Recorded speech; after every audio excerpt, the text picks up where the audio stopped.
Hi friends, Jason here, and I'm so glad you're here for this episode of Unmute Your Mic. Today, I'm excited to introduce you to my friend Kelly Lawson. Kelly and I actually used to work together on the same church staff.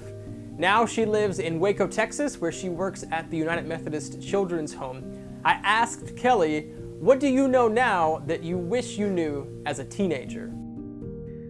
Well, let me tell you, this is a hard question to answer because there's a lot of things I wish that I knew as a teenager that I know now. And I really probably wouldn't know the things that I know now if I hadn't, lived through each stage. But when I was thinking about what I wanted to share, I was reflecting on my own adolescence. And it might be similar to some of your students or very, very different to some of your students. But I guess you could say that my teenage years were not typical.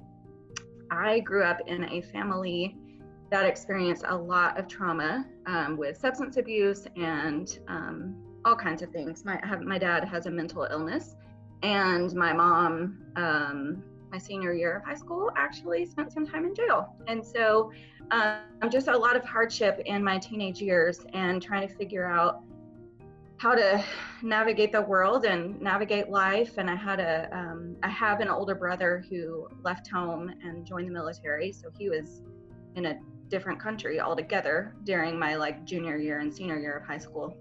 And then I had my younger sister who's 10 years younger than I am. And so in a lot of ways, I kind of became the parent of the household because none of my parents were able to really fully function.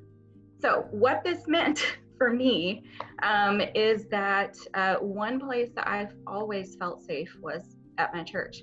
And one thing that my parents, despite all their hardships, always did really well is that wherever we lived, we always lived in the neighborhood of a Methodist church.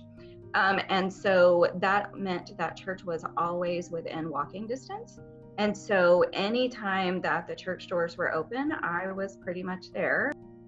I was in choir, I was in handbells, I was part of our youth council, super involved in youth group. Which I guess looking at the circumstances of my home life, why would anybody go to church? I don't know, it seems like the not normal response compared to how my brother coped with our home life, which was a very different set of choices. But for me, I always felt safe at church. And so I was there a lot and forged friendships. But what I wish I had known, so at the time, I really felt very sure that God was real. For some reason, I never questioned God's existence because it seemed so obvious to me that God's love was at work in the world through other people. But what I spent my whole entire adolescence wondering is, where was God in my life? And it just felt like I was so convinced that God had completely forgotten I was even on the planet, because I felt like, based on what I had learned and thought and picked up along the way in Sunday school and youth group or whatever, is that there was this theology, well, if God was involved in your life, then things had to look a certain way and things would be good.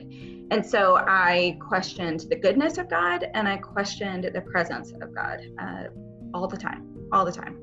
I spent a lot of time crying about that, praying about that. I even got out my journal and journaled about that. And it just seemed like, well, if God was good and if God was actually at work in my life, then none of these things would be happening and my family wouldn't be suffering like we were.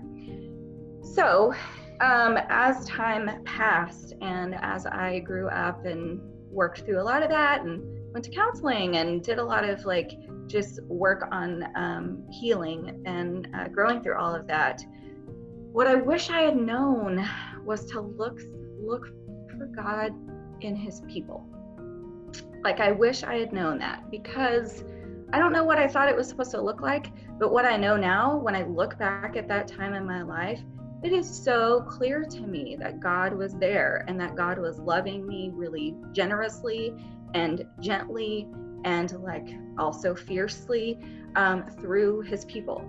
Like my youth minister, my youth group people. At one point, I couldn't even live at home, and I had to go live in the home of another family that was part of our church because it was no longer safe for me to live at home. And during all that time, I still kept questioning, God, where are you? And it turns out God was totally right there in every single one of those relationships.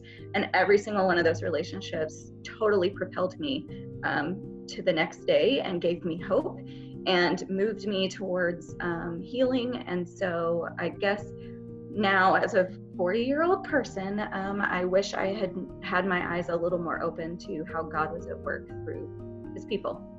Because that's just like the very best way that God has loved me in my life and still continues to do so.